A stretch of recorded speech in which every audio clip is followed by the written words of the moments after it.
చర్చలో మనతో పాటు బీఆర్ఎస్ నాయకులు ఓ నరసింహారెడ్డి గారు జాయిన్ అవుతున్నారు స్టూడియోలో. నరసన్న నమస్తే. అలాగే మనతో పాటు సీనియర్ రాజకీయ విశ్లేషకులు విజయానంద్ గారు లైవ్లో మనతో పాటు జాయిన్ అవుతున్నారు. విజయ్ గారు నమస్తే. ముందుగా వైఎన్ఆర్ గారు, చాలా కీలకమైన అంశం, ఇటీవల హిందూ కాంక్లేవ్లో సీఎం చేసిన వ్యాఖ్యలు పెద్ద ఎత్తున తెలంగాణ వ్యాప్తంగా కూడా దుమారం రేపిన పరిస్థితి కనిపిస్తోంది. యుద్ధాన్ని మించిన విధ్వంసాన్ని హైడ్రాతో సృష్టించిన అని చెప్పేసి పేర్కొనడాన్ని పూర్తి స్థాయిలో తెలంగాణ వాదులంతా కూడా వ్యతిరేకిస్తున్న పరిస్థితి. దీనిపైనే బీఆర్ఎస్ వర్కింగ్ ప్రెసిడెంట్ కేటీఆర్ గారు కూడా తీవ్ర స్థాయిలో విరుచుకుపడ్డారు. హిట్లర్కు పట్టిన గతే మీకు కూడా పడుతుందని చెప్పేసి హెచ్చరించిన అంశం కూడా కనిపిస్తూ ఉంది. ప్రజాస్వామ్య దేశంలో హిట్లర్ ఆదర్శమని చెప్పిన ఈ దుర్మార్గం ఎప్పుడు కూడా లేదని చెప్పేసి కూడా ఆయన మండిపడ్డ అంశం. దీంతో పాటుగా అనేక మంది మేధావులు, సీనియర్ జర్నలిస్టులు కూడా స్పందించారు. జ్ఞానం ఉన్న వారెవరు కూడా హిట్లర్ను ఆదర్శంగా తీసుకోరని చెప్పి స్పష్టం చేసిన అంశాలు ఎట్లా చూడాలి ఓవరాల్గా ఈ ఎపిసోడ్ని మనం? జ్ఞానం ఉన్నవారు ఎవరు హిట్లర్ని ఆదర్శంగా తీసుకోరు. తీసుకున్నారంటేనే ఆయన జ్ఞానం లేదని అర్థం.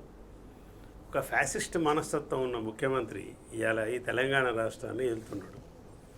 ప్రజలను మోసం చేసి అలవిగాని హామీలు ఇచ్చి ఓట్లు వేయించుకున్న తర్వాత ఇవాళ అసలు స్వరూపం బయటకు వచ్చేసింది. రోజు రోజుకు తెరలు ఏమంటారు మబ్బులు విడిపోతున్నాయి. చంద్రముఖి సినిమాలు కనుక బయటకు వచ్చినట్టుగా ఒక్కొక్క ఘటన జరుగుతుంటే ఒక్కొక్క ప్రెస్ మీట్లో ఒక్కొక్క విషయాల పట్ల ముఖ్యమంత్రి అసలు స్వరూపం బయటకు వస్తుంది. హిట్లర్ను ఆదర్శంగా తీసుకోవడం అనేది ఒకటి చెప్పి, హైడ్రా అనేది లేని హైడ్రా అని ఒకటి, అసలు హిట్లర్ దాంట్లో హైడ్రా అనేది లేనిది ఒకటి చెప్పి, అది కామిక్ సినిమాలలో ఉన్నది అసలు పరిజ్ఞానం లేక. రెండవది హిట్లర్ ఆదర్శంగా తీసుకున్నాం అందరి వణికించడానికే హైడ్రా పెట్టిన అంటుండు.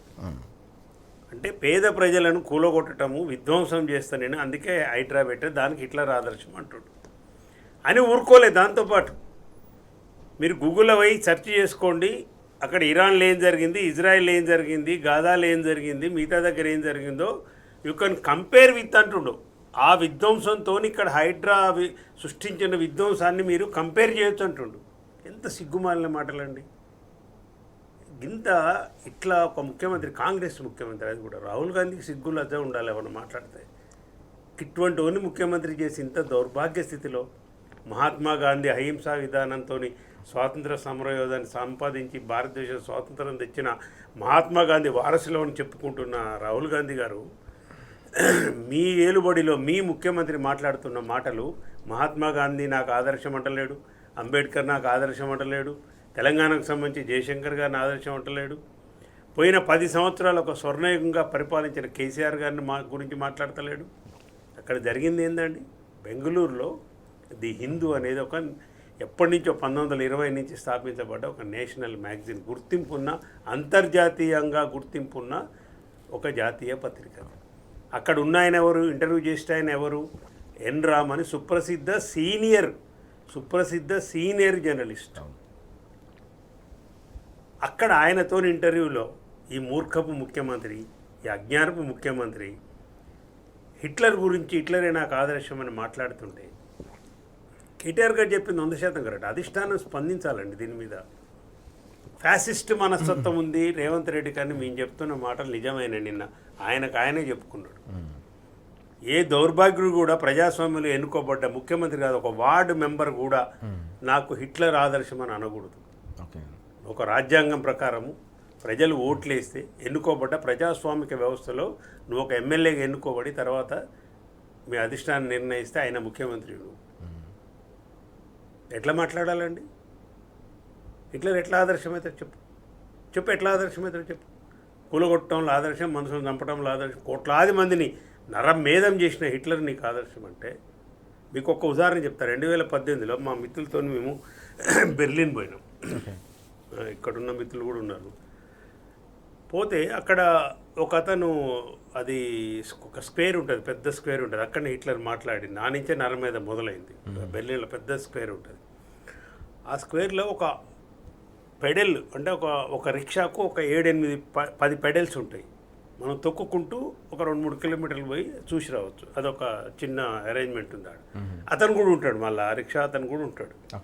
మేము పోయి ఎక్కిన తర్వాత హిట్లర్ గురించి అడిగినాం. మరి ఆ జర్మన్లు ఏం తిట్టిండో, మమ్మల్ని ఎన్ని బూతులు తిట్టుకుండో మాకు తెలియదు, కానీ ఆయన ముఖ కవలికలు చూస్తే అసలు విపరీతమైన కోపము. అంటే హిట్లర్ మాట ఎత్తితేనే మామూలుగా బతికే ఒక కార్మికుడు, రిక్షా కార్మికుడే భరించలేనంత తీసుకుపోయి ఒక దగ్గరికి 2 కిలోమీటర్లు మేము పోయిన తర్వాత ఒక బిల్డింగ్ చూయించుండు. దీంట్లో 2.5 కిలోమీటర్ల కింద బాతి పెట్టిన హిట్లర్ నా బిల్డింగ్ ఇప్పుడు బిల్డింగ్ కట్టిన మీద చూపెట్టిండు. ఓకే, ఇది బెర్లిన్ రాజధాని, జర్మన్ రాజధానిలో జరిగిన ఘటన చెప్తున్నా. నా కట్టశేఖర్ రెడ్డి గారు మంచి మాట చెప్పినాడు. నువ్వు యూరోప్ దేశాలలో హిట్లర్ గురించి మాట్లాడితే నిన్ను దేశద్రోహం కేసు పెట్టి లోపటేస్తారు. అంత విధ్వంసం కాదు హిట్లర్, మామూలు నరమేధం కదండి. జాతి దురహంకారంతో చేసుకొని ఎన్ని దేశాలను చేసి లాస్ట్కు స్టాలిన్ చేతిలో సోవియట్ యూనియన్లో ఓడిపోయినాడు. అటువంటి వాడిని నువ్వు ఆదర్శంగా తీసుకున్నావంటే అసలు నీ జీన్స్ ఏంది? ఇప్పుడు హిట్లర్ని ఆదర్శంగా తీసుకొని పనిచేస్తున్న ఒక పెద్ద మతోన్మాద సంస్థ ఈ దేశంలో ఉంది. అది అందరికీ తెలిసిందే. వాళ్ళకి హిట్లర్ ఆదర్శం, గాడ్సే ఆదర్శం.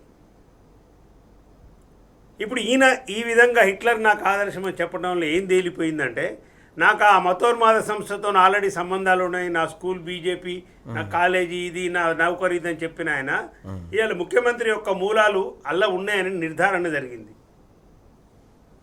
భారత రాజ్యాంగాన్ని ఒప్పుకోని సంస్థ, త్రివర్ణ పతాకాన్ని గుర్తించని సంస్థ, అంబేద్కర్ని గుర్తించని సంస్థ, మనుధర్మశాస్త్రం మనకు ఉంది కాబట్టి రాజ్యాంగం వద్దన్న మతోన్మాద సంస్థకు ఈయనకు సంబంధాలున్న అయ్యే మూలాల నుంచి వచ్చినట్టు మళ్ళీ చెప్తున్నాడు.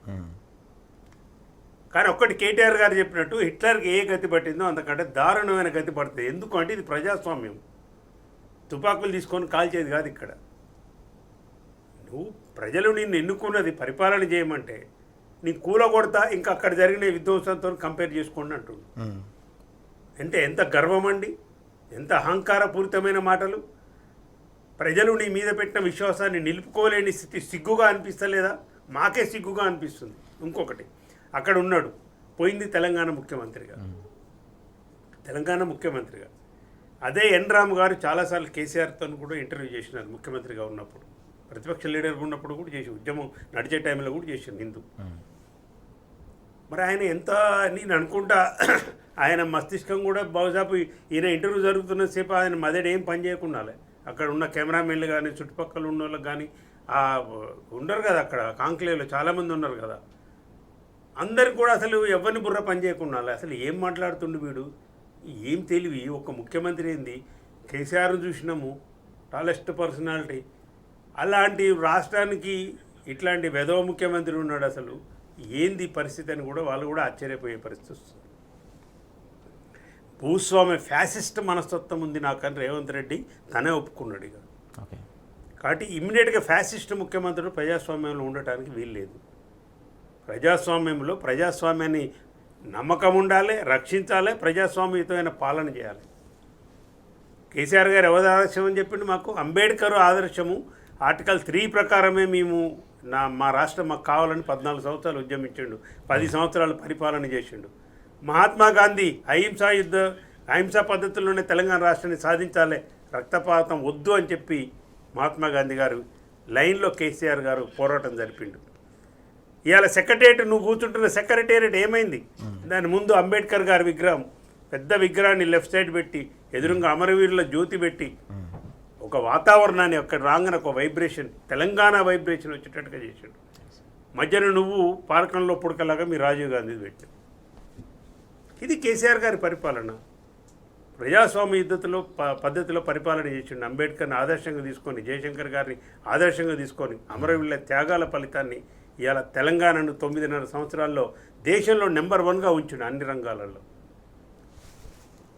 చెయ్యి, నువ్వు చేస్తా అంటే నిన్ను కూడా ప్రజలు ఎన్నుకున్నా నీకు అవకాశం వచ్చింది. కేసీఆర్ చెప్పిన పెద్దలు, చిన్న వయసులో నీకు అవకాశం వచ్చింది. కేటీఆర్ గారు అసెంబ్లీలో చెప్పినారు, చిన్న వయసులో నీకు అవకాశం వచ్చింది, మంచి పరిపాలన చేసి కేసీఆర్ కంటే మంచి అనిపిస్తుంది. ఇదా ఇంత నీచపు, దౌర్భాగ్యపు, హీనపు, ఇక తెలుగులో ఎన్ని పదాలను అన్ని పదాలు వాడినా దీనికంటే తక్కువే.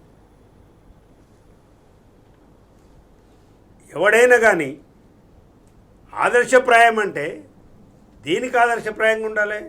ప్రజలకు మేలు చేసిన వాడు ఆదర్శప్రాయంగా ఉండాలి, ఒక జాతిని విముక్తి చేసిన వాడు ఆదర్శప్రాయంగా ఉండాలి, ఒక దేశం స్వాతంత్రం కోసం పోరాడినవాడు ఆదర్శప్రాయంగా ఉండాలి. అది అహింసా పద్ధతిలో చేసిన వాళ్ళు ఉండాలి. దేశాలను కబలించి కోట్ల మందిని చంపి నరమేధం సృష్టించిన వాడు నీకు అంటే నువ్వు నరమేధానికి సంబంధించిన వారసత్వాన్ని కోరుకుంటున్నామని.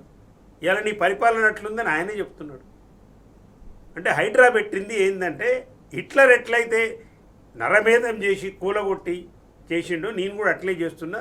నువ్వు అక్కడ జరిగిన యుద్ధ అవశేషాలు గాజాలు ఎట్లయితే జరుగుతుందో ఇరాన్లో ఎట్లా జరుగుతుందో ఆ కంపారిజన్ కూడా ఆ తెలివి కూడా లేదు. చేసిందే ఇజ్రాయెల్ దాడి. ఇజ్రాయెల్ పోయి ఇరాన్లో పోయి చూడమంటాడు. చూడవలసింది పాలిస్తీనాలో. నిన్నగాక మొన్న ఒక బీజేపీ ఎంపీ మాట్లాడిండు లోక్సభలో. తెలంగాణ విభజనను, తెలంగాణ స్వరాష్ట్ర ఏర్పాటును పాకిస్తాన్ భారతదేశం నుంచి ఆ కంపారిజన్ చేసినాడు. ఆయన పాకిస్తాన్ పాలస్తీనా అన్నాడు. మళ్ళా వారికి ఎంత తెలివి ఉందో ఆ బీజేపీ ఎంపీకి ఈయనకు అంతే తెలివి ఉంది.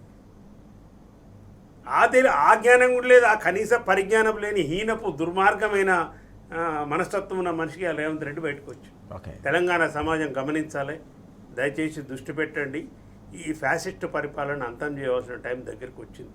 అన్ని వర్గాలను కూడా పీడించి, ఆయనే చెప్తున్నాడు, పీడించి పిప్పి చేసి నేను భయపెట్టగలుగుతా. ఇంకోటి ఇంతకు ముందు కూడా చెప్పిండు రేవంత్ రెడ్డి, అమెరికాలో మాట్లాడుతూ కూడా చెప్పిండు, ప్రజలు మోసపోవడానికి సిద్ధంగా ఉన్నారు, మేము మోసం చేస్తా నేను అన్నాడు. అసలు 10 గంటలు 12 గంటలు 24 గంటల టైం అది కరెంట్ ఎందుకంటే 3 గంటలు చాలు, 96% అంతా కూడా 5 ఎకరాల లోపే ఉన్నాడు. ఇప్పుడు 3 గంటలకు తెచ్చిండు. మోసం చేస్తా అన్నాడు, చేసిండు. ఇప్పుడు హిట్లర్ నేను అన్ని కూలగొడతా, ఎదురుగున్నాయని కూలగొట్టాడు. కట్టడం అనేది నా డిక్షనరీలో లేదు. కట్టే పదం అనేది నాకు నచ్చదు. నిర్మించటం అంటే కేసీఆరే. కేసీఆర్ ఆనవాళ్ళు లేకుండా కట్టేని కూలగొడతా, పేద ప్రజలని ఇండ్లు ధ్వంసం చేస్తా, అరెస్టులు చేస్తా, నేను అనుకున్నది చేస్తా, మూసి ప్రాజెక్టు చేస్తా, మా మేడం గారికి మా రాహుల్ గాంధీకి 20,000 కోట్లు పంపిస్తా, నెలకు అప్పం పంపిస్తా. ఇంత హీనంగా కాంగ్రెస్ అధిష్టానం అయితే నా జీవితంలో 40 సంవత్సరాలు నేను కూడా రాజకీయం చూస్తున్నా, కానీ ఇంత హీనంగా అయితే ఎన్నడూ లేదు కాంగ్రెస్ అధిష్టానం. చాలామంది ముఖ్యమంత్రులు మార్చిండ్రు, చేసిండ్రు, అన్నీ చేసిండ్రు, కానీ ఇంత హీనంగా డబ్బుల కోసం కేవలం నెల ముడుపులు పంపుతున్న కారణంగానే రేవంత్ రెడ్డిని ముఖ్యమంత్రిగా ఉంచుతున్నారు తప్పితే ఏముందండి దాంట్లో? ఒక అవగాహన లేని ఒక హౌలా వెధవ ముఖ్యమంత్రిని ఈ రాష్ట్రం మీద రుద్ది కాంగ్రెస్ పార్టీ ఎంత అన్యాయం చేస్తుండండి కాంగ్రెస్ అధిష్టానం. మీరు వచ్చి అందరు డిక్లరేషన్స్ అని చెప్పారు కదా, రాహుల్ గాంధీ, ప్రియాంక గాంధీ, సోనియా గాంధీ, ఇదే ఇవాళ చేసేది కాంగ్రెస్ ముఖ్యమంత్రి చేసే పని ఇది. కాబట్టి తెలంగాణ సమాజము జాగ్రత్తగా ఉండాలి. ఇది కాకుండా కూడా ఈయన వెధవతనము, ఈ అన్నీ కూడా మూర్ఖపు ఆలోచనలు, హిట్లర్ ఇవన్నీ నడుస్తున్నప్పటికీ తెలంగాణ అస్తిత్వం మీద కూడా దాడి జరుగుతుంది. చంద్రబాబు నాయుడు, మోడీ, ఈయన ఆధ్వర్యంలో ఇప్పుడు నీళ్ళ విషయంలో ఎట్లా మళ్ళీ చర్చ చాలా దాడులు జరుగుతాయి. అస్తిత్వ పోరాటం మళ్ళీ అందరూ కూడా తెలంగాణ వాదులు, ప్రజాస్వామికవాదులు తెలంగాణ అస్తిత్వం మీద దాడి జరుగుతున్న దాడిని ఖండించాలి. దీనికి ఒక ఉద్యమానికి మనం తయారు కావాల్సిన అవసరం అయితే ఖచ్చితంగా ఉందండి. ఎస్, చాలా కీలకమైన అంశం మనం చూస్తున్నాం. తెలంగాణ రాష్ట్రంలో అస్తిత్వంపై కూడా దాడి జరుగుతోంది. దీంతో పాటుగా ప్రజాస్వామ్య దేశంలో హిట్లర్ను ఆదర్శంగా తీసుకోవడం అనేది అత్యంత దారుణం, దుర్మార్గం అని చెప్పి విజయ్ గారు మనం చూస్తున్నాం. మొన్న ముఖ్యమంత్రి చేసిన వ్యాఖ్యలపై నిన్న కేటీఆర్ గారు కూడా తీవ్ర స్థాయిలో స్పందించిన అంశాలు ఈరోజు పత్రికల్లో ప్రధానంగా కనిపిస్తూ ఉన్నాయి. వాస్తవానికి హిట్లర్కు పట్టిన గతే ఈ కాంగ్రెస్ పాలనకు పడుతుందని కూడా ఆయన మండిపడిన అంశం కూడా కనిపిస్తుంది. వాస్తవానికి హైడ్రాన్ తీసుకొచ్చిన సందర్భంలో కూడా పెద్ద ఎత్తున పేదలపై విరుచుకుపడిన అంశంపై కూడా తీవ్రస్థాయిలో మండిపడిన విషయాలు కూడా ఇవాళ మనం చూస్తూ ఉన్నాం. ఎట్లా చూడాలి ప్రజాస్వామ్య దేశంలో ఒక డిక్టేటర్ను, ఒక హిట్లర్ను ఆదర్శం, రోల్ మోడల్ అని చెప్పిన అంశాలను మనం ఎట్లా చూడాల్సిన అవసరం ఉంది? జనరల్గా ఎవరైనా ఒక దురహంకార పూరిత పరిపాలన చేసినప్పుడు, కొద్దిగా అప్రజాస్వామికంగా వ్యవహరించినప్పుడు, పరిపాలనలో భాగంగా కొద్దిగా కఠినంగా వ్యవహరించినప్పుడు కూడా ప్రతిపక్షంలో ఉన్న వాళ్ళు అవతల వాళ్ళని ఒక హిట్లర్ లాగా అణిచివేస్తున్నాడు అని చెప్తారు. అట్లాంటిది స్వయాన ఈ రాష్ట్రాన్ని పరిపాలకుడుగా ఎంపిక కాబడ్డటువంటి ముఖ్యమంత్రి హోదాలో ఉన్నటువంటి రేవంత్ రెడ్డి గారు తనకు తానే హిట్లర్గా ప్రకటించుకున్నాడు. ఈ రేవంత్ రెడ్డి అనే అతను ఎలక్ట్ కాకముందు కూడా ఇట్లాంటి యొక్క భావజాలాన్ని అనేక సందర్భాల్లో ప్రకటించి ప్రవర్తించి ఉన్న విషయం తెలిసి ఈయనను పొలిటికల్గా చాలా మంది తెలంగాణ ఉద్యమకారులు, సామాజిక ఉద్యమకారులు, ప్రజల పక్షాన నిలబడి అనేక హక్కుల పోరాటాలు చేసినామని చెప్పినటువంటి వాళ్ళు అనేక మంది ఇంటర్వ్యూలు చేసి ఇన్ఫ్లుయెన్సర్స్గా ఉండి ప్రమోట్ చేసినారు. సామాన్య ప్రజలు హిట్లర్ను గుర్తించకపోతే అది తప్పు కాదు. వాళ్ళకంత పరిజ్ఞానం ఉండకపోవచ్చు. ఓకే. కానీ మేధావులు అనేవాళ్ళు సమాజానికి ఒక మార్గనిర్దేశకులుగా దారి చూపే వాళ్ళుగా ఉండాలి. అట్లాంటి వాళ్ళు ముందస్తుగా ఈ వ్యక్తిని అంచనా వేయకుండా, ఈయన బ్యాక్గ్రౌండ్ను గుర్తించకుండా ఇట్లాంటి వ్యక్తిని ప్రమోట్ చేయడం ద్వారా ఇవాళ ప్రజాస్వామ్యవాదులమని చెప్పుకుంటూ జీవితాల్లో మేధావులుగా సామాజికవేత్తలుగా స్థిరపడ్డ వాళ్ళు ఇవాళ హిట్లర్ను తెలంగాణ నెత్తి మీద తీసుకొచ్చి పెట్టినారు. అయితే నేను సామాన్య ప్రజల్లాగా మేధావులు కూడా మోసపోతారు, మోసపోని అని కూడా నేను అంగీకరిస్తా. అంటే ఈ హిట్లర్ ఎట్లాంటి వాడంటే మేధావులను కూడా వంచగలిగే అంత వాడు కాబట్టి మేధావులు కూడా వంచనకు గురైన అనుకుందాం, అంతవరకు ఓకే. కానీ ఇవాళ స్వయంగా పేద ప్రజలు ఇల్లు కూల్చుతున్నప్పుడు మాట్లాడకపోవడం లేదు, అవి ఎట్లా కూల్చిన ఒక యుద్ధం లాగా గాజాలో ఇజ్రాయిల్లో ఇవాళ ఒక సామ్రాజ్యవాద దేశము ధ్వంసం చేస్తున్నటువంటి దేశాల పోలికతో పోల్చి చెప్తున్న తర్వాత కూడా ఆనాడు ఈయన వస్తే ఏదో ప్రజాస్వామ్యం వర్ధిల్తుంది, కొద్దిగా ఇప్పుడు మేము స్వేచ్ఛా వాయువులు పీల్చుకుంటున్నాము అని చెప్తున్నటువంటి వాళ్ళు, అరే ఇది దుర్మార్గం రా బాబు, మాది నల్లముఖం అవుతుంది, నువ్వు చాలా గొప్ప పరిపాలన తీసుకొస్తావని చెప్పి ఊహించినము. మరి నువ్వు హిట్లర్గా ప్రకటించుకుంటే మేము మా పరిస్థితి ఏందని చెప్పి కనీసము ఇప్పటికైనా కానీ రిగ్రెట్ అవ్వకపోవడం, ఖండించకపోవడం అంటే ఇది ఎంత దారుణమైనటువంటి విషయం అని నేను చూస్తున్నా. ఇప్పుడు రేవంత్ రెడ్డి హిట్లర్గా ప్రకటించుకోవడము దాదాపుగా ఒక మోస్తరు ఆయన పట్ల, ఆయన ఎదిగి వచ్చిన రాజకీయ విధానాల పట్ల అవగాహన ఉన్న వాళ్ళకి ఎవరికైనా కొంత అవగాహన ఉంటుంది. కానీ ఆయనను ప్రమోట్ చేసిన శక్తులు ఎవరైతే ఉన్నారో వాళ్ళు ఈ మౌనాన్ని పాటిస్తున్నారు చూడండి. అంటే పరిపాలనలో అక్కడక్కడ బిజీ ఉండి ఎవరికైనా అపాయింట్మెంట్ ఇవ్వకపోతే దాన్ని అనేక రకాల వక్రీకరణలు చేసి ప్రచారం చేసినటువంటి వాళ్ళు ఇవాళ నేను డైరెక్ట్ హిట్లర్ను నేను పేద ప్రజల ఇల్లు కూల్చిన, ఇది చాలా ఘనకార్యము, ఇది ఇజ్రాయెల్ మీద అమెరికా చేసిన దాడి లాంటిది అని గొప్పగా ప్రకటించుకుంటే ఒక ట్రంప్ లాగా, ఇవాళ అనేక మంది సీనియర్ ఎడిటర్స్ వాళ్ళు ముందుకొచ్చి వాళ్ళు ఒక సందర్భంలో వాళ్ళు కూడా స్వాగతించారు. సరే కొంత ప్రజాస్వామిక వాతావరణం వస్తుంది కావచ్చు, కొత్త ప్రభుత్వం ఏర్పడతారు, కానీ వెంటనే ఇవాళ వాళ్ళు ఏం చేసారు, ఇది చాలా దుర్మార్గం, ఇది అన్యాయం అని చెప్పి ఖండన చెప్తున్నటువంటి పరిస్థితి ఉన్నది. అట్లీస్ట్ అట్లనైనా ఇది చాలా ప్రమాదకరమైన ధోరణి అని ఈ వర్గం చెప్పకపోవడం అనేది సమాజానికి చాలా ప్రమాదకరం. ఎందుకంటే కొంత జర్నలిస్టులు అంటే, మేధావులు అంటే, తెలంగాణలో ప్రజల కోసం పనిచేసిన వాళ్ళంటే ఒక ప్రేమ, ఒక గౌరవం చాలా మందిలో ఉంటది, వాళ్ళ మాటలకు ఒక విలువ ఉంటది. కానీ వాళ్ళే దోకా చేసే పరిస్థితి లేదా దోకా పోయినాం మేము అని చెప్పే పరిస్థితి ఉంటే ఎంత అన్యాయం అది.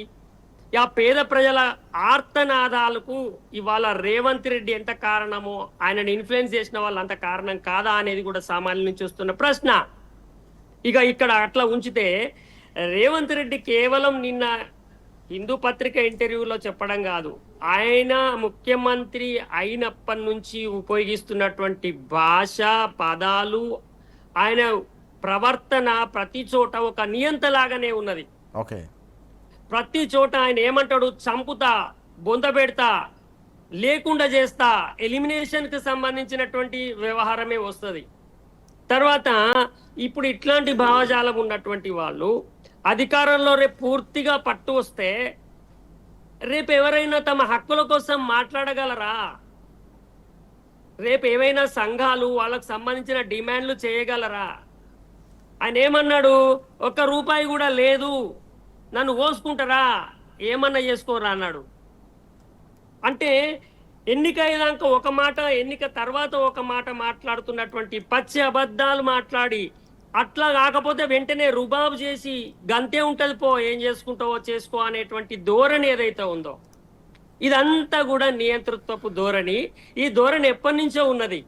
అయితే ఇంకా ప్రతిపక్షాలు వాళ్ళంతా అంత పెద్ద మాట అనలే, ఈయన అప్రజాస్వామికవాది, ఈయన ప్రజాస్వామ్యం మీద నమ్మకం లేదు, ఈయన భాష మంచిగా లేదు, అన్పార్లమెంటరీ ఉన్నాడు, ఇంతవరకే ఉన్నారు. అసలు ప్రతిపక్షాలు ఈయన ఎప్పుడో హిట్లర్గా ప్రకటించాల్సిన అవసరం ఉండింది, కానీ ఇంకా ప్రకటిస్తలేరని చెప్పి ప్రకటించుకున్నాడు. ఆయన ఎంత ప్రమాదకరంగా ఆలోచిస్తున్నాడు అనేది మనకి ఇప్పుడు అర్థమవుతుందంటే, నన్ను తొందరగా హిట్లర్గా గుర్తించితేనే మీరందరూ భయపడతారని చెప్పి వీళ్ళు ఇంకా గుర్తిస్తలేరని తనకు తానే హిట్లర్గా ప్రకటించుకున్నాడు. ఇవాళ చూడండి, అది ఒక రకంగా ఈ సమాజంలో రేపు పొద్దుగాల ఆయన మీద వచ్చేటువంటి వ్యతిరేకత ఏవైతే వర్గాలు ముందుకు వస్తాయో వాళ్ళను భయపెట్టడం కూడా ఉంది అందులో. నేను హిట్లర్ను, నేను చాలా తీవ్రమైన అణచివేత చేయగలుగుతాను, జాగ్రత్త అని చెప్పి చెప్తున్నారు. కాబట్టి ఆయన స్వభావము, ఆయన ప్రవర్తన ఇదంతా మొదటి నుంచి కూడా నియంతృత్వ స్వభావం కలిగినటువంటి పద్ధతి, ధోరణి, భాష, ప్రవర్తన ఉంది. తర్వాత తను ఎదగడం కోసము ఏ విధానాన్నైనా తీసుకోవడానికి సిద్ధపడిపోవడం అంటే కూడా అది సమాజానికి చాలా ప్రమాదకరమైన ధోరణి. వాటన్నిటినీ ఉపయోగించుకొని వాళ్ళ వస్తే దాన్ని చాకచక్యం అని కొంతమంది దానికి కలర్ పూసి మాట్లాడతారు. చాకచక్యాలు కొంతవరకు ఓకే, కానీ అన్ని ధోరణులను, అప్రజాస్వామిక పద్ధతులను, అనైతికతలను అన్నిటినీ కూడా ఆవహించుకొని ఎదిగితే అది కూడా ఎదుగుదలనే, అది కూడా గొప్ప చాకచక్యమే అని చెప్పడము. ఎదగనీయండి, ఇక దాన్ని ఆపలేరు. బలహీనతలు, రకరకాల కారణాలు వస్తాయి, కానీ ఈ ధోరణి తప్పని కూడా ఒక వర్గం చెప్పాల్సిన అవసరం ఉంటది కదా. ఇట్లా అక్రమ మార్గాలలో, తప్పుడు పద్ధతులలో ఎదిగి వచ్చి ఈ రకంగా అధికారాన్ని తమ చేతిలో పెట్టుకోవడం కోసం అప్రజాస్వామికంగా వ్యవహరించడానికి సిద్ధపడుతున్నటువంటి ఈ వ్యవహార శైలి, ఇది మొత్తం రాష్ట్రానికి, చాలా రాజకీయాలకు అన్నిటికీ కూడా చాలా ప్రమాదకరమైనటువంటి ధోరణి. ఇప్పటికైనా ఆయనను ప్రమోట్ చేసినటువంటి శక్తులు, ఈయన చాలా మానవతావాది, పేదల పక్షం ఉన్నవాడు, లేకపోతే ప్రజాస్వామ్యం వర్ధిల్లుతుంది, అప్పుడు చాలా మొసదీరలే మాకు, ఇప్పుడు కొద్దిగా మొసదీర్చుకునే పరిస్థితి అంటున్నటువంటి వాళ్ళంతా కూడా ఇవాళ ఈ హిట్లర్ ద్వారా వాళ్ళకు మొస వస్తున్నదా? మరి ఇంత ప్రజాస్వామిక వాతావరణం ఇవాళ ఉన్నదా? నిన్న అక్కడ నల్గొండ సభలో కూడా ఆయన వ్యక్తీకరించినటువంటి ఆ భాష, ఆ భావాలు ఎంత హిట్లరీకరణ చెందిన పదాలు, భాష, అది చూడండి. కాబట్టి నిరంతరం ఆయన లోపల హిట్లర్ ఉన్నాడు. ఆయనకు నిజంగానే అధికారము పట్టు వచ్చినాడు, చాలా దారుణాతి దారుణంగా ప్రవర్తించడానికి ఏమాత్రం వెనుకాడు. కాబట్టి ఇప్పటికైనా గానీ అప్రమత్తంగా ఉండవలసినటువంటి అవసరం ఉంటది. ప్రజాస్వామిక శక్తులు అర్థం చేసుకోవాల్సి ఉంటది. సరే, ఇప్పుడు ఒక దగ్గర కొంత అసంతృప్తి ఉంటే మిగతాది అగ్గిని మనం నెత్తి మీద పోసుకుందాం అనేటువంటి ధోరణి నుంచి ఇప్పటికైనా మారి బయటపడి కొంత మనము తప్పకుండా తిరిగి పునఃసమీక్షించుకోవాల్సినటువంటి సమయము ఇట్లాంటి సందర్భంలోనైనా తప్పకుండా రావాల్సిన అవసరం ఉంటుందని అయితే నేను భావిస్తా ఉన్నాను. ఇప్పుడు హిట్లర్ పెట్టిన పార్టీ పేరు నాజీ పార్టీ. ఆయన పార్టీ పేరు నాజీ పార్టీ. దాంట్లో ప్రపంచంలో అంతకుముందు ఎప్పుడు కూడా లేని మినిస్ట్రీని జోసెఫ్ గోబెల్స్తో ఒక ఆయన పెట్టిండు. మన గోబెల్స్ ప్రచారం అంటాం కదా, అట్లా వచ్చింది అది. యాక్చువల్గా గోబెల్స్ అని ఒక ప్రాపగండా మినిస్టర్ అని ఒక ఆయన పెట్టిండు. గోబెల్స్ ఒకటే చెప్పిండు ఏంటంటే, 100 సార్లు ఒక అబద్ధాన్ని చెప్తూ పోతూ ఉంటే ఎన్నడో నాడు అది నిజమని నమ్ముతారు ప్రజలు అని. అట్లా హిట్లరు గోబెల్స్ని పెట్టి లేని ప్రచారం చేసి చాలా దేశాన్ని ఆక్రమించుకొని యుద్ధం చేసింది మనం చూసినాం. ఇప్పుడు నేనేమంటున్నా, రాహుల్ గాంధీ గారికి, సోనియా గాంధీ గారికి నా విజ్ఞప్తి ఏంటంటే, రేవంత్ రెడ్డి గారిది మీరు ఖండించకపోతే, హిట్లర్ నాకు ఆదర్శప్రాయుడన్న వ్యాఖ్యలను మీరు ఖండించకపోతే, హైడ్రాకు సంబంధించి ఇమ్మీడియట్గా మీరు రద్దు చేయకపోతే హైడ్రాను, మేము ఏమనుకోవాల్సి వస్తుందంటే, మీరు కూడా రేవంత్ రెడ్డి ఐడియాలజీతోని హిట్లర్ ఆదర్శంగా, కాంగ్రెస్ పార్టీ కూడా హిట్లర్ ఆదర్శం అని మేము అనుకోవాల్సి వస్తుంది. కాబట్టి మీ పార్టీ పేరు ఆల్ ఇండియా కాంగ్రెస్ పార్టీ కాకుండా ఆల్ ఇండియా నాజీ పార్టీ అని మీరు పెట్టుకోవాలి. పెట్టుకుంటే రేవంత్ రెడ్డి చెప్పింది కరెక్ట్ అవుతుంది, మీరు కూడా ఒప్పుకోండి. పేరు మార్చుకోకపోతే నా డిమాండ్ ఏంటంటే, మీరు ఇమ్మీడియట్గా దీన్ని ఖండించండి. ఫస్ట్ హైడ్రాను రద్దు చేయండి. ఫస్ట్ పేద ప్రజలని, హైడ్రా బాధితులని ఫస్ట్ బయట పెట్టండి. ఇష్టం వచ్చినట్టు కూల్చివేతలు, యుద్ధాల అవశేషాలతోని, 2 దేశాల మధ్య యుద్ధం జరిగే అవశేషాలతోని అక్కడ ఫోటోలు పెట్టి గూగుల్లో సెర్చ్ చేసుకోమని మీ ముఖ్యమంత్రి మాట్లాడుతుంటే, మీరు చెల్లించకపోతే, స్పందించకపోతే ఏమనుకోవాలి తెలంగాణ ప్రజలు? ఏమనుకోవాలి? ఏం ఆలోచించాలి? ఆల్ ఇండియా కాంగ్రెస్ పార్టీ తీసి all India Nazi party AINP అని పెట్టండి. మీరు పెట్టుకుంటే ఓకే, ఇక అప్పుడు ఏం మాట్లాడాం మేము. మీ రేవంత్ రెడ్డిదే సిద్ధాంతకర్త, మీకు రేవంత్ రెడ్డి చెప్పిందే మా పార్టీ విధానము, ఓకే నినాదము, మా పార్టీ ఇదే అని అనుకుంటే పేరు మార్చుకోండి. ఓకే ఎందుకు స్పందించరండి? రాహుల్ గాంధీ గారు చూస్తలేరా మీరు? హిందూ పత్రికలనే వచ్చింది కదిగా, ఎస్ ఏదో తెలంగాణ రీజనల్ ఎడిషన్లలో వచ్చింది కాదు కదా అది. ఆల్ ఇండియాలో బాగా సర్క్యులేషన్ ఉన్న హిందూ శానిటీ ఉన్న హిందూ పత్రికలనే వచ్చింది ఇంటర్వ్యూ. రైట్. మీరు చూడరా? మరి చూసి కూడా మీ డబ్బుల కోసం ముడుపుల కోసం ఆగినరా? ఏదో ఒకటి స్పష్టంగా అధిష్టానం, కాంగ్రెస్ అధిష్టానం చెప్పాలి. ఇంకోటి పక్కనున్న మంత్రులు కూడా ఏంటండి ఇంత సవటాలు నాకు అర్థం కాదు. సీనియర్ కాంగ్రెస్ నాయకులు అని చెప్పుకున్న ఉత్తమ్ కుమార్ రెడ్డి, గడ్డాలు మీసాలు పెంచుకున్న ఉత్తమ్ కుమార్ రెడ్డి, నా భర్త కాంగ్రెస్ సావు కాంగ్రెస్ అన్న శ్రీధర్ బాబు, బట్టి విక్రమార్క గారు, ఏమండి స్పందించరా మీరు? మీరు తెలంగాణ మంత్రిమండలి మంత్రులు కదా, మీరు తెలంగాణ మంత్రులు, మీరు కాంగ్రెస్ మంత్రులు గారు. తెలంగాణను పరిపాలిస్తున్న వాళ్ళలో రేవంత్ రెడ్డితో పాటు మీరు కొలీగ్స్. స్పందించారు. మాట్లాడరా మీరు? కొలీగ్స్ మాట్లాడాలి కదా మీరు. ఏమే ఉత్తమ్ కుమార్ రెడ్డి, మరి నీకు ఏమన్నా సిగ్గు లేదనే మాట్లాడరా మీరు? ఎందుక మీ మంత్రిమండలి 6 సార్లు ఎన్నుకోబడ్డాం, 3 సార్లు ఎన్నుకోబడ్డాం, దేనికి? నేను హిట్లర్ అని మీ ముఖ్యమంత్రి చెప్తాం కూడా మీరు స్పందించకపోతే ఏమనుకోవాలి మేము? బట్టి విక్రమార్క గారు వాళ్ళ ఫ్యామిలీ మొత్తం కాంగ్రెస్ ఫ్యామిలీ అంటారు. మరి ఏది అసలు కాంగ్రెస్ వాళ్ళు? మరి పేరైనా మార్చుకోండి. ఓకే. ఈయన శ్రీధర్ బాబు గారు వారి నాన్న దగ్గర నుంచి, శ్రీపాదరావు గారి దగ్గర నుంచి ఉన్నాడు కదా, ఏం మాట్లాడరా మీరు? మంత్రిమండలి ఉన్న వాళ్ళు అసలు కాంగ్రెస్ వాళ్ళు మీరే కదా. అసలు కాంగ్రెస్ వాళ్ళు మాట్లాడాలి కదా ఇప్పుడు. మరి ఇది అరువు తెచ్చుకున్న కాంగ్రెస్ కదా, హైబ్రిడ్ కాంగ్రెస్ కదా ఇప్పుడు రేవంత్ రెడ్డి. మీరు అసలు కాంగ్రెస్ వాళ్ళు మీరు ఎందుకు మాట్లాడరు? ఓకే. ఏమనుకోవాలి మేము? అంటే మీరు కూడా ఒప్పుకుంటారా హిట్లర్ పార్టీ, హిట్లరే మాకు ఆదర్శం కాంగ్రెస్ పార్టీకి? రేవంత్ రెడ్డి ఒక్కడు ఇండివిజువల్ కాదు కదా, వాళ్ళు మాట్లాడింది ముఖ్యమంత్రి స్థానం నుండి పిలిచిర్రు. వాళ్ళు ఇంటర్వ్యూకి పిలిచింది రేవంత్ రెడ్డి పర్సనల్ ఇంటర్వ్యూ కాదు ఇది. తెలంగాణ రాష్ట్ర ముఖ్యమంత్రి, కాంగ్రెస్ పార్టీ ముఖ్యమంత్రిగా నియమించిన ముఖ్యమంత్రిని పిలిచిండ్రు. రైట్. మీరు మంత్రిమండలి ఎవరు మాట్లాడరు? పిసిసి అధ్యక్షుడు మాట్లాడరు, కాంగ్రెస్ ఒక్కళ్ళు మాట్లాడరు. అంటే మీకు కూడా ముడుపులు అందుతున్నాయా? మీకు కూడా అక్రమ సంపాదనల వాటాలు ఉన్నాయా? మీకున్న అప్లికేషన్స్ ఏం చెప్పండి మీకు అసలు కాంగ్రెస్ నాయకులకు. రైట్. సో ఉండాలండి. గింత పెద్ద మాట మాట్లాడితే కూడా మీరు ఏం స్పందించకపోతే తెలంగాణ సమాజం ఏమనుకుంటుందనే సిగ్గుపడాల్సిన మాటలు అవి. దీని పట్ల కూడా మీరు స్పందించకపోతే ఎట్లా? ఎస్, చాలా కీలకమైన అంశాలు మనం చూస్తున్నాం. ముఖ్యమంత్రి వ్యాఖ్యలపై కాంగ్రెస్ నాయకులు, రాహుల్ గాంధీతో పాటు తెలంగాణ మంత్రులంతా కూడా తప్పకుండా స్పందించాల్సిన అవసరం ఉంది. ప్రజాస్వామ్యంలో ఇట్లాంటి వ్యాఖ్యలు అత్యంత ప్రమాదకరం అని చెప్పి ఓఎన్ఆర్ గారు అలాగే విజయ్ గారు కూడా స్పష్టంగా చెప్తున్న అంశాలు మనం చూస్తా ఉన్నాం. మరొక కీలకమైన అంశం కూడా ఈరోజు మనకు కనిపిస్తూ ఉంది. ఓఎన్ఆర్ గారు, వాటర్కు సంబంధించి తెలంగాణ జల హక్కులను అడుగడుగునా కూడా కాలరాస్తోంది కాంగ్రెస్ సర్కార్.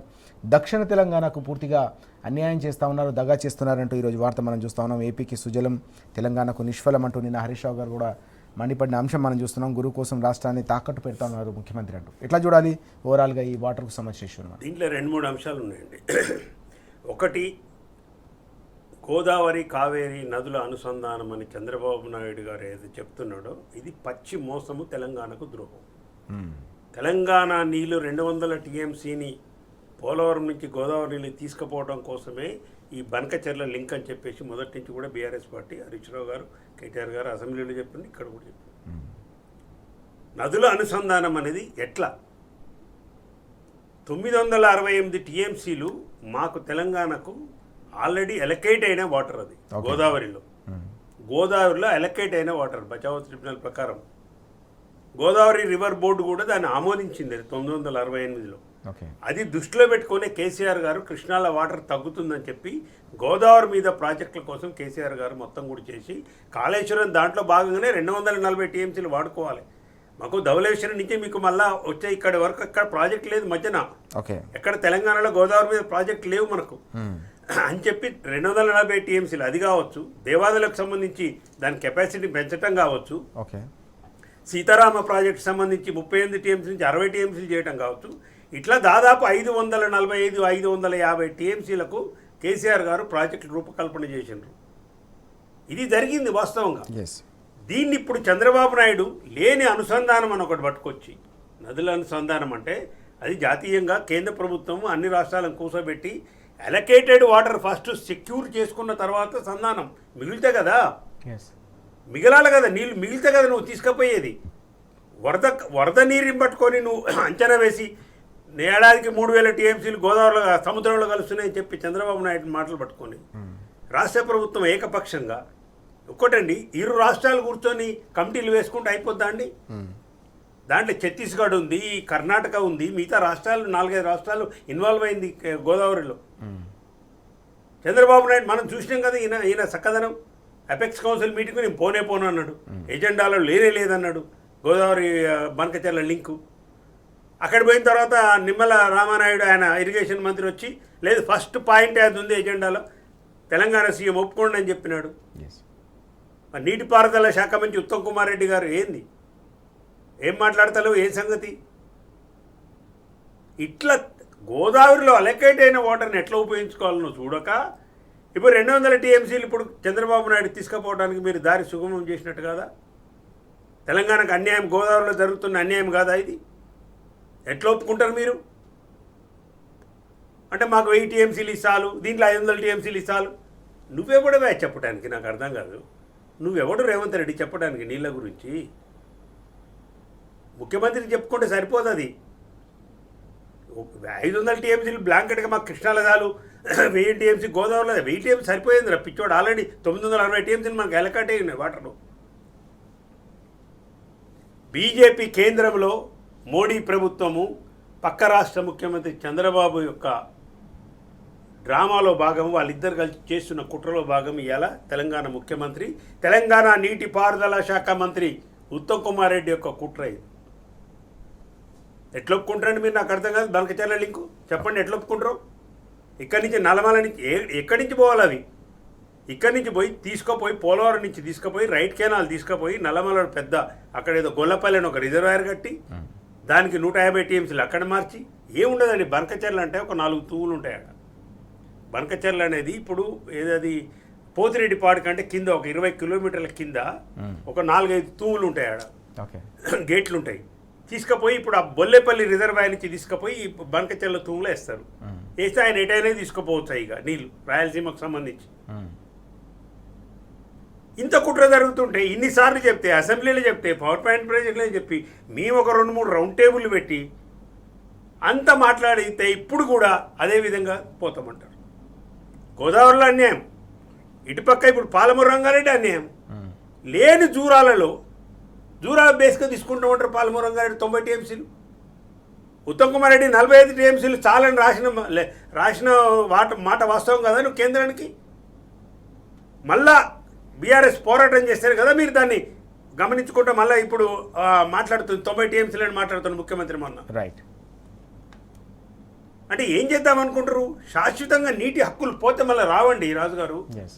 సుప్రీంకోర్టులో కూడా ఏం చేయలేవు. ఒకసారి నీటి అలొకేషన్ జరిగి ప్రాజెక్టుల అలొకేషన్ జరిగిన తర్వాత ట్రిబ్యునల్గా చేయాల్సిందే. ట్రిబ్యునల్ ఒకసారి అయిపోయిందంటే అది సుప్రీంకోర్టు జడ్జిమెంట్తో సమానం. తరతరాలకు మీరు ద్రోహం చేస్తారు ఉత్తమ్ కుమార్ రెడ్డి, ముఖ్యమంత్రి మీరు రేవంత్ రెడ్డి.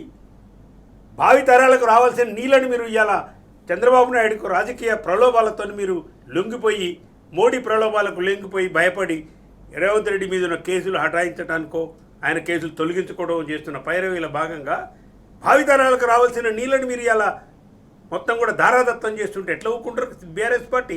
రైట్. ఈ విధంగా జరుగుతున్న నీటి దోపిడీని ఖచ్చితంగా బీఆర్ఎస్ పార్టీ పోరాడుతుంది.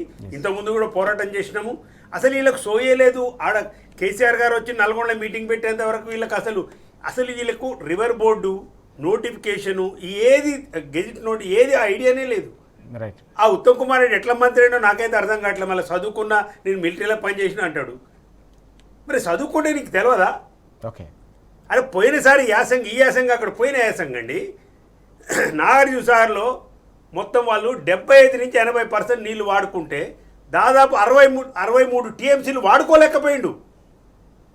ఒక్కవైపు పొలాలు ఎండిపోతున్నాయి, ఒక్కవైపు ఉన్న నీటిని వాడుకోలేని దౌర్భాగ్యపు ఇరిగేషన్ మంత్రి ఈ తెలంగాణ రాష్ట్రానికి ఉత్తమ్ కుమార్ రెడ్డి. ఏమనాలి మనం?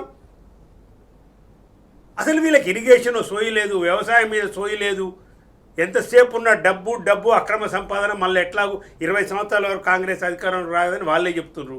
దీపం ఉన్నప్పుడే ఇల్లు చక్క పెట్టుకోవాలనే పద్ధతిలో తప్పితే ఇప్పుడు తుమ్మిడేటిది కూడా తీసుకోండి. తుమ్మిడేటి గురించి చెప్పారు కదా, ఇవాళ మళ్ళీ ఏదో పేపర్లు వచ్చింది, సాక్షి పేపర్లు దేంట్లో వచ్చి ఈనాడులో ఓ పేపర్లు వచ్చింది.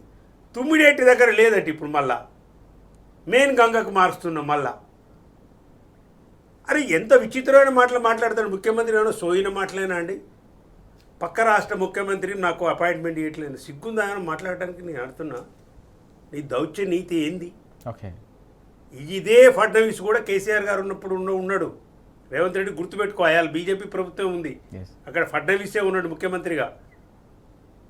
8 సార్లు నుంచి 10 సార్లు ఇదే హరీష్ రావు గారిని పంపించి అధికారులు ఒక డజన్ సార్లు పోయి అదే బీజేపీ ముఖ్యమంత్రిని ఇదే కాళేశ్వరం కోసము దగ్గర ఒప్పించి మెప్పించి తీసుకొచ్చిండు. ఇవాళ నువ్వేం చేస్తున్నావు? ఆ విషయాన్ని కిషన్ రెడ్డికి నెడుతున్నావు. కిషన్ రెడ్డి ఏంది? కిషన్ రెడ్డికి ఏం సంబంధం? ఆయన బీజేపీ మంత్రి. ముఖ్య అంటే నీకు నీటి దౌత్యం చేయరాట్లే, నువ్వు మాట్లాడరాట్లే, అపాయింట్మెంట్ ఇవ్వలేదంటున్నావు. ఇవన్నీ జనం మీద వచ్చి వదిలేస్తున్నావు, బీజేపీ వాళ్ళ మీద నెట్టేస్తున్నావు. తుమ్మిడేటి కట్టి తీరుతా అంటావు, ఎట్లా కడతావో చెప్పంటున్నాం మేము. ఉన్న కాళేశ్వరం బాగు చేయరని ఆయన అంటే అది చక్కదనం బాగలేదు. 2 పిల్లలు కూలిపోతే మొత్తం కూడా పడావ పెట్టేసి, అది పడావ కూడా పోలవరం నీళ్లు పోవటం కోసమే కుట్ర జరుగుతుంది. బనకచెర్ల గోదావరి బనకచెర్ల లింక్ కోసమే వృధాగా సముద్రంలో 3000 టీఎంసీ పోతున్నాయని చంద్రబాబు వాదనను సమర్థించడం కోసమే ఇవాళ నువ్వు కాళేశ్వరం బాగు చేయట్లం అనేది పచ్చి వాస్తవం. ఇది కాకుంటే ఎందుకు బాగు చేయరండి? 2 సంవత్సరాల నుంచి 2.5 సంవత్సరాలు ఇవాళ ఒకసారి మిషన్లు పోయినాయంటారు, చేస్తున్నామంటాడు. అంటే ఇది జరిగేది ఏంది? ఉన్న ప్రాజెక్టులను వినియోగించుకునే తెలివి లేదు, దాన్ని బాగు చేసే తెలివి లేదు. దీనికి కాకుండా తుమ్మిడేటి కడతాను మళ్ళీ ఒకటి. ఎంత చూస్తుంటే ఏమైందంటే నీళ్ళ దోపిడీకి చంద్రబాబు నాయుడు తెలంగాణ మీద చేస్తున్న కుట్రలో భాగంగా రేవంత్ రెడ్డి అసలు ఆదిత్యనాథ్ దాసుని పెట్టుకోవడంతోనే ఇలా తెలంగాణ ప్రజలు, మేధావులు, తెలంగాణ వాదులు గమనించాలి. ఎవరి మీదైతే మనం 2014 కంటే ముందు కొట్లాడినమో నీటి కోసము, అప్పుడు ఆంధ్రప్రదేశ్కు ముఖ్య నీటి సలహాదారుగా ఉన్న వ్యక్తిని తీసుకొచ్చి ఇక్కడ పెట్టిండు. ఇప్పుడు అన్ని కీలకమైన స్థానాల్లో చంద్రబాబు నాయుడు ఎవరు రికమెండ్ చేస్తే వాళ్ళనే పెడుతుండు. ఆంధ్రప్రదేశ్ ప్రయోజనాల కోసం కొట్లాడిన అధికారులందరూ ఇవాళ తెలంగాణ ప్రయోజనాల కోసం కొట్లాడతామని నువ్వు తెస్తే ఎట్లా నమ్ముతారు రేవంత్ రెడ్డి? కాబట్టి నీటి దోపిడీకి వ్యతిరేకంగా తెలంగాణ వాదులు, ప్రజాస్వామిక వాదులు అందరూ కూడా ఏకం కావాలి. ఇది ఒక బీఆర్ఎస్ పార్టీ సమస్య కాదు. దయచేసి ఎవరు కూడా దీన్ని రాజకీయంగా చూడొద్దని నా విజ్ఞప్తి. శాశ్వతంగా నీటి హక్కును కోల్పోయే ప్రమాదం ఉంది కాబట్టి ఎంత విస్తృతంగా దీని మీద ఎక్కువ మంది మాట్లాడి, ఎన్ని సమూహాలు, శక్తులు, వ్యక్తులు అందరూ మాట్లాడి దోపిడీని ఆపాలి. ఇది రాజకీయ పార్టీల మధ్య జరిగేది కాదు. ఇది ఒక్కసారి పోతే మళ్ళీ రావు నీళ్ళు. దయచేసి తెలంగాణ సమాజము జాగ్రత్తగా ఉండాలి, ఏకం కావాలి. ఇప్పుడు ఒక రాష్ట్ర హక్కుల, నీటి హక్కుల కోసం తెలంగాణ మొత్తం కూడా ఏకం కావాల్సిన అవసరం ఏర్పడ్డది అనేది నా విజ్ఞప్తి.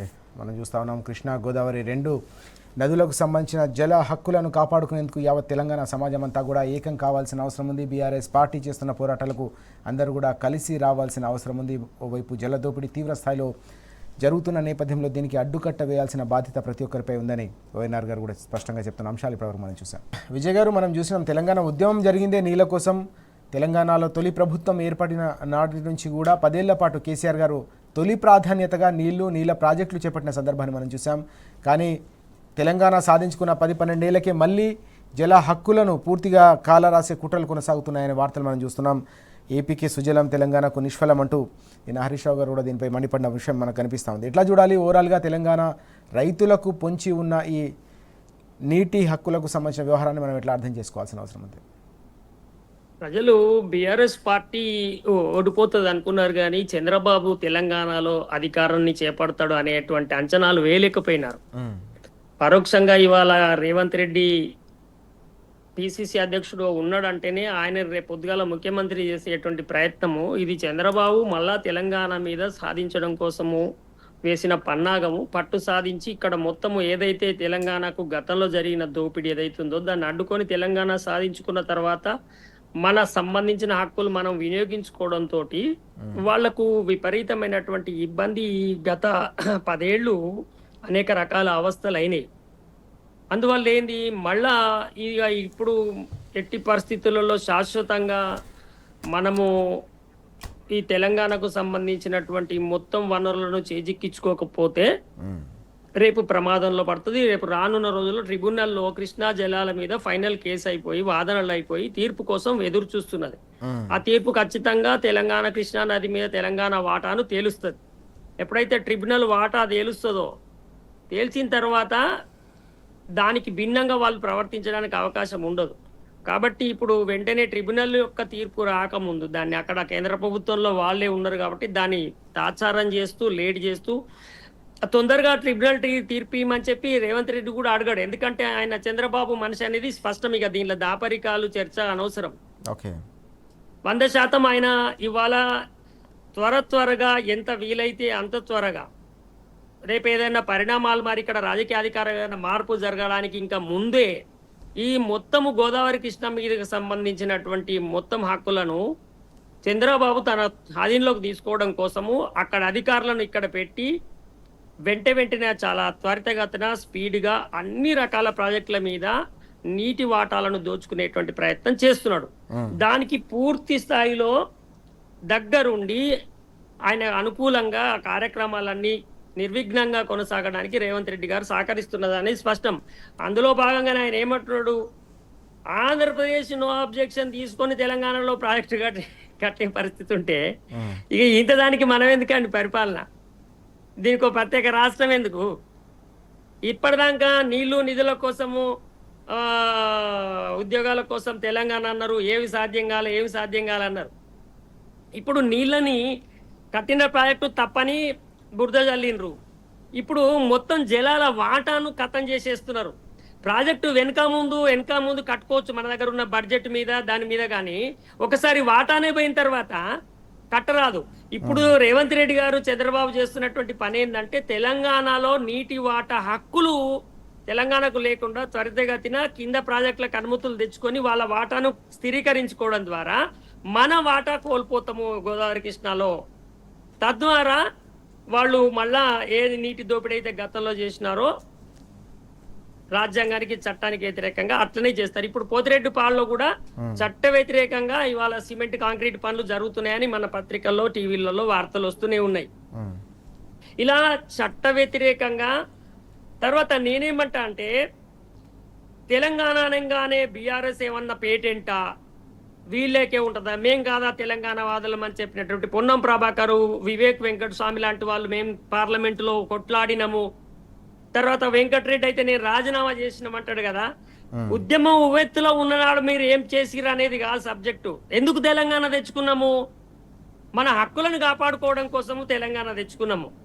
సో ఇవాళ బీఆర్ఎస్ కి ఎందుకు అవకాశం ఇస్తున్నారు పేటెంట్ గా ఉండేటానికి? ఇవాళ మళ్ళీ బీఆర్ఎస్ మాట్లాడుతుంది మా వాటా పోతున్నది, మా వాటాను కాపాడమని. సరే రేవంత్ రెడ్డి అంటే చంద్రబాబు మనిషి, మీరు తెలంగాణ వాదులని మీరు తాపకొక్కసారి చెప్పుకుంటారు కదా. చాలా మంది బీఆర్ఎస్ లో ఉన్న వాళ్ళు తెలంగాణ వాదులు ఉద్యమకారులు కూడా వీళ్ళని తెలంగాణ వాదులుగా కొంత సమయంలో అంగీకరిస్తా ఉంటారు కదా. మరి ఇప్పుడు సందర్భం వచ్చినప్పుడు తెలంగాణ వాదం అంటే ఏంది? తెలంగాణ ప్రత్యేక రాష్ట్రం ఏర్పడడం కోసం నినదించడం కాదు, అసలు తెలంగాణ ఎందుకోసం కావాలనో ఆ కారణాలను నెరవేర్చడం. నువ్వు తెలంగాణ తెచ్చుకున్నాక ఆ కారణాలన్నీ అవతల కూడా ఎత్తుకపోయినాక తెలంగాణ ఏర్పడితేంది ఏర్పడకుంటేంది? నీళ్ళ దోపిడీ జరుగుతున్నప్పుడు మీ స్పృహ ఎందుకు లేదు? మీరు తెలంగాణ వాదులైతే మా గోదావరి కృష్ణ వాటా ఎట్లా పోతుంది, ఇది ఏం కథ, అసలు ఆదిత్యనాథ్ దాసుని ఎట్లా పెడతామని పొన్నం ప్రభాకర్, వివేక్ వెంకట స్వామి అభ్యంతరం చెప్పాలి కదా తెలంగాణ వాదులైతే. అంటే ఇవాళ ఇప్పుడు ఓ నరసింహారెడ్డి గారు ఆ మంత్రులందరూ ఏం చేస్తున్నారు అంటే హిట్లర్ పాలనలో మంత్రులు కూడా మాట్లాడలేరు, మేధావులు మాట్లాడలేరు. ఎందుకంటే వాళ్ళకు ఒక రకంగా భయం, ఒక రకంగా అపోహలు, ఒక రకంగా అనేక రకాల లాలూచీలు. అవుతారు సార్, తప్పదు. బానిసలు వాళ్ళు, బానిసలు అంటున్నా నేను, భయం కాదు, పాడు కాదు, బానిసలు. ఏనాడైనా సమయం వచ్చినప్పుడు ఈ శల్య సారథ్యమే చేస్తున్నారు. ఈ శల్య సారథ్యం చేసుకుంటూ మళ్ళీ సమయం వచ్చినప్పుడు మళ్ళీ ఏమంటారు? ఇవాళ మొన్న పొన్నం గారు చాలా గొప్పగా పవన్ కళ్యాణ్ అప్పుడు బయటకు వచ్చి చాలా తీవ్రమైన పదంతో మాట్లాడిరు కదా. ఇవాళ హరీష్ రావు గారి ఆరోపణ చేస్తున్నారు. చేస్తే ఇమ్మీడియట్ గా వచ్చి తోలు తీస్తాము, ఎట్టెట్లా పోతుంది, మాకు మా హక్కులు రాకముందు అని చెప్పి ఎందుకు మాట్లాడరు? నీళ్ళ మీద మాట్లాడారు. చూడండి, బట్టి ఎమోషనల్ ఇష్యూస్ మాట్లాడి తెలంగాణ వాదులుగా ఉంచుకోవాలని ప్రయత్నం చేస్తారు. కానీ మూల కారణాలు తెలంగాణ నష్టపోయి ప్రధానికం మీద ఇబ్బంది పడే సంశయం వచ్చినప్పుడు మాత్రము ఓకే వాళ్ళు అక్కడ ఉన్న ప్రభుత్వానికి ప్రతిసారి మద్దతు ఇచ్చుకుంటే ఉన్నారు. రైట్ ఆనాడు రాజశేఖర రెడ్డి గారు ప్రాజెక్టులు కట్టి దీన్ని తాత్సారం చేస్తున్నాడు, వీళ్ళే ఉన్నారు. ఇవాళ రేవంత్ రెడ్డి మొత్తం మన హక్కులన్నీ ఆంధ్రాకు కట్టబెడుతున్నాడు, చంద్రబాబుకు పపెట్గా ఉంటున్నాడు కూడా వీళ్ళు ఆయనకు సహకరిస్తున్నారు. చరిత్రలో ఇది తప్పకుండా ఒకనాడు ప్రజలు గమనిస్తారు. ఓకే గమనించినాడు వీళ్ళ పరిస్థితి చాలా దారుణంగా ఉంటది. కాబట్టి నిజంగా ఉద్యమ స్వభావంతో ఉన్నట్టయితే తప్పకుండా తిరగబడాలి, రైట్ లేదా అట్లీస్ట్ ప్రజాస్వామికంగా అంతర్గతంగానైనా తీవ్రంగా చర్చ జరపాలి. ఓకే ఈ మధ్య చూస్తే బట్టి విక్రమార్క గారు అసలు లేరు మా స్క్రీన్ మీద, రైట్ సైలెంట్ అయిపోయినారు. ఇవాళ కోల్ స్కామ్ మీద విపరీతమైనటువంటి ఆరోపణలు జరుగుతున్నాడు. ఈ గద్దలను వాలనీయనని చెప్పినటువంటి మంత్రి గారు రైట్ రైట్ ఇవాళ ఇన్ని ఆరోపణలు జరుగుతుంటే మళ్ళీ ముందుకొచ్చి ఒక ప్రెస్ మీట్ కూడా పెడతలేరు. ఓకే కాబట్టి ఇది చాలా దారుణంగా మొత్తం జలవనరుల దోపిడీ అనేది తీవ్రంగా కొనసాగుతుంది. చాలా తొందరగా చేస్తున్నారు. దీన్ని ఎట్టి పరిస్థితుల్లో అడ్డుకోకపోతే ట్రిబ్యునల్ తీర్పులు వచ్చి మన వాటాలు మనకు నిర్ణయం కాకుండా వీటిని మనం ఒప్పుకున్నట్టయితే శాశ్వతంగా తెలంగాణకు చాలా పెద్ద మొత్తంలో నష్టం జరుగుతుంది. తెలంగాణ రాష్ట్రం తెచ్చుకున్నటువంటి అసలైన కారణం దెబ్బతింటది. ఉద్యమకారులము తెలంగాణ వాదులం అని చెప్పుకునే వాళ్ళు ఇగో ఈ విషయాల మీద మాట్లాడాల్సినటువంటి అవసరం తప్పకుండా ఉంటది.